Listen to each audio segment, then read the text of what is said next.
Hello, Shalom and welcome to How to Pronounce and Say in Hebrew.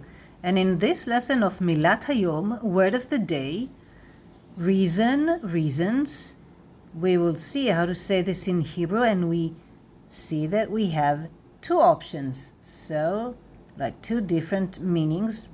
Let's start with the first one. So, reason in the meaning of give me one reason why I should do this. So, reason in that meaning is סיבה, סיבה, סיבה. And plural reasons, סיבות, סיבות, סיבות, סיבה, סיבות.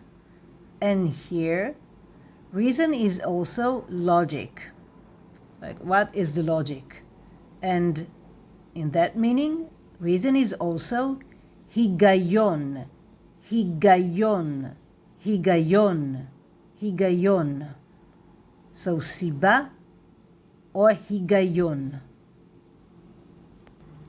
I have reasons why I'll be back. So I have reasons, יש לי סיבות, right? I have reasons, יש לי סיבות. But until next time, you will find links in the description box below. Hebrew alphabet, Niqqud, derived stems, pronouns, and more. And until next time, להתראות בקרוב. See you soon.